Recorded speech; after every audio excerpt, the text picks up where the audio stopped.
Good morning to one and all. In today's lecture, we will discuss about the baseband transmission of digital signal or baseband pulse transmission. As we know that in digital data is transmitted through a channel and that channel is known as baseband channel.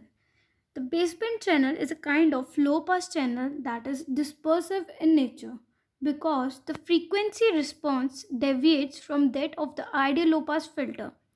But there's a major problem in baseband transmission, that is ISI, intersymbol interference. So each received pulse is affected by the adjacent pulse and give rise to the interference that is called ISI. ISI is basically a major source of bit error in the recovered data stream at the receiver output. Here we consider a block diagram in which we have input baseband signal, or we can say modulating signal, a data stream or pulse. It is transmitted to a baseband channel that is low pass kind and it is received at a receiver. So at the receiver we get a recovered data stream that consists of major source of bit error due to ISI plus your receiver noise or channel noise.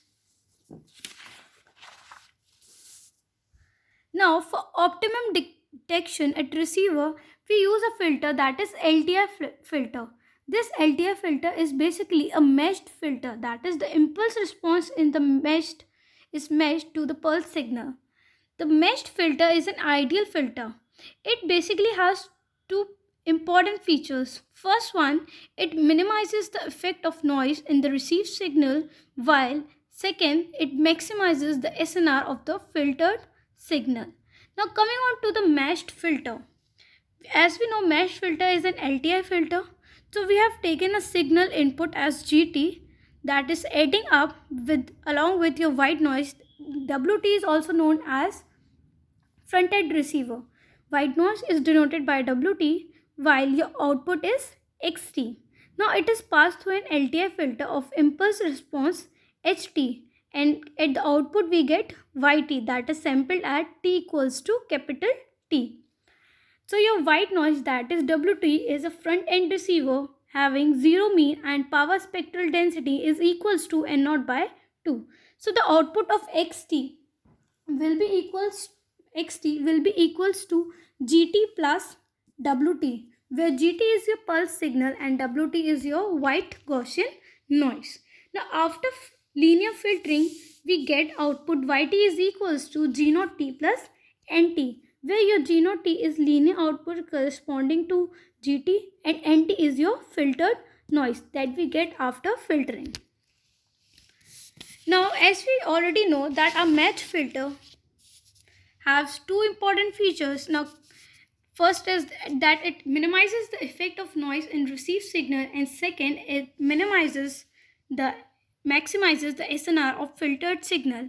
Now coming to the maximization of output signal to noise ratio. So we have considered the same block diagram, that is GT as an input signal is add up along with your white noise that is denoted by WT. We get the output XT and it is passed to a LTF filter having frequency response capital HF at output YT. So the output of YT is equals to G naught T plus NT. Here we require that our G naught T should be larger than NT.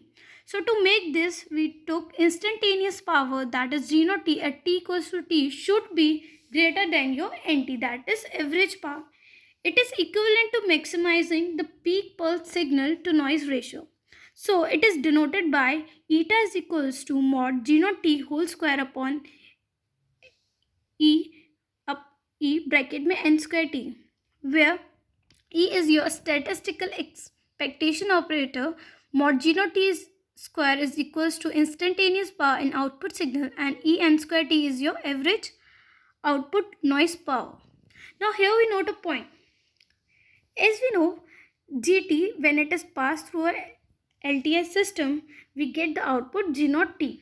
So the output at G naught T is equals to GT convolution HT in time domain. In frequency domain, G naught capital G naught F is equals to GF convolution HF in frequency domain. Now using the equation of frequency domain, we took G naught F is equals to GF cross HF. Now taking the inverse Fourier transform, we get g naught t is equals to integrating minus infinity to infinity gf hf e to the power j2 pi f t df.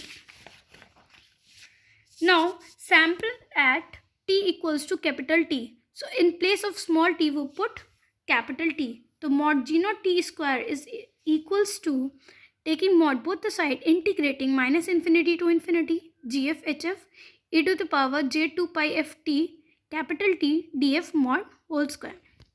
Now we know one more point. If additive noise Wt is passed through an LTI system, we get Nt as a filtered noise. We know Wt, that is your additive white noise, having zero mean and power spectral density is equals to N0 by 2. Here N0 is your average noise power per unit bandwidth. We already know power spectral density is equals to SNF. So SNF is equals to N0 by 2 into mod HF का whole square. That is multiplying your frequency response HF. So the average power of output noise NT E bracket में n square t is equals to minus infinity to infinity SNF df. So in place of SNF df we can put N0 by 2 mod HF whole square df.